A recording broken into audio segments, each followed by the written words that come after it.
Citizion's History. Part 3. In 1952, a few months after the production of the CX100 utility, Citizion received some news through the post of the barn. When Pete went over to pick it up, the first thing he saw was Fruinia to introduce emissions regulations. He quickly went over to Rob to give him the news. Rob gasped with disbelief. Starting from 1957, all vehicles must at least pass WES 1. This will increase to WES 2 in 1962 and WES 4 in 1967. At the same time as the regulation complication, Nate was monitoring production of the CX100 van, which was at 75 units a month. Suddenly he realized since the maximum capacity of our tiny 2 and micro factory was 120 units. This was likely not enough space for the increase in sales of the van and the upcoming utility trim coming in 22 months. It's okay, he said to himself. There is still time to find a new factory.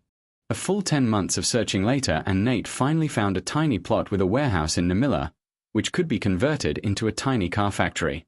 This would replace the existing microfactory in Costa Guela. On January 1953, Pete and Tim took each trim of the CX100 to the new emissions test facility in Terso. While it was not mandatory yet to take a test until 1957, it was important to check if the cars pass because if they don't, the team would have to make a CX100 facelift to update the engines. When the mechanics were finished with the test, they showed the results. They said that this car was way ahead of its time and would pass emissions as far as 1975. This was amazing news for Pete and Tim, who went home in a good mood. In June 1953, despite all the drama unfolding around Citizion, the CX100 utility was released to the public. Simon did his calculations and Citizion was getting £350,000 gross profit. He quickly went to tell the news to Rob. Hey Rob, how you doing, sir? Very good, Simon. I'm working on the upcoming sales report on the CX100 utility. Cool. I've got Citizion's finance report from last month, and we are earning £350,000 in gross profit. I'm okay. How much is that compared to our HQ cost? Well, our HQ costs are £50 per month, so it is a 7-to-1 ratio. That is above the 5:1 golden rule, so I think it's safe to say we can get an HQ expansion. Okay, cool, I'll let the team know. Okay, thank you very much, Simon. No problem, sir. A few days later, Rob signs off the paperwork for an add-on building to the barn. Construction would begin in July and finish 6 months later in December. In January 1954, the team had a meeting to discuss Citizion's second car. So folks, what should our second car be? Family. Hey Jeff, we finally agree on something. You. Jeff gives Nate the death stare. Okay guys, back on point. This branch into family would require us to use double wishbone, which we have zero familiarity for. That's okay. I have a plan. We do not produce this as a new car but as a prototype first. This way we can build familiarity and then make a facelift to make the car production ready. What's the point? Well, a prototype doesn't require production, so the tooling, process and reliability sliders can be zero. Which would give us plenty of time to learn double wishbone. The idea seems reasonable, but as soon as we introduce production, the engineering time is going to skyrocket. I reckon if we make tooling and reliability 0 but process 50, some of the bite is taken away from the production facelift.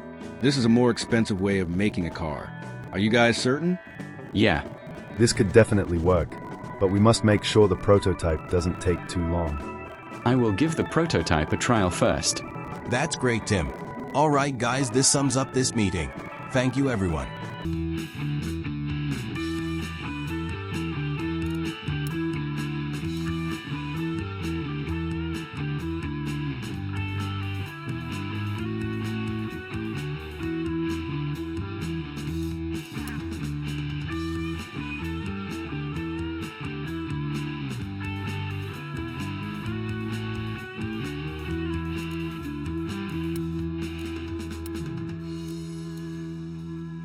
Aluminium doesn't require steel presses.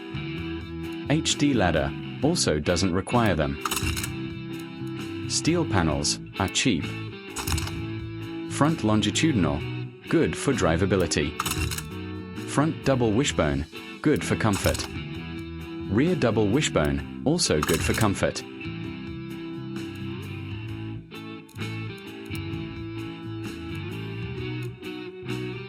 rear-wheel drive, common for this drivetrain. Here I chose the facelift engine from CX100 van.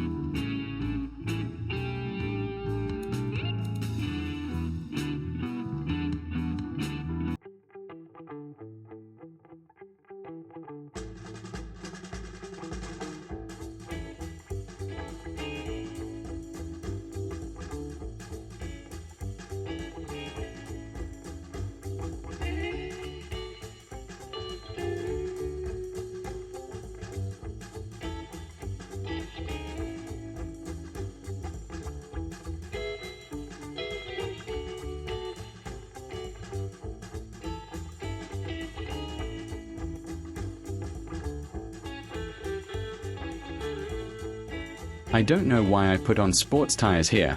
I changed them to mediums later.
On one afternoon, Tim took the C100 prototype for a test drive.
60. Finally.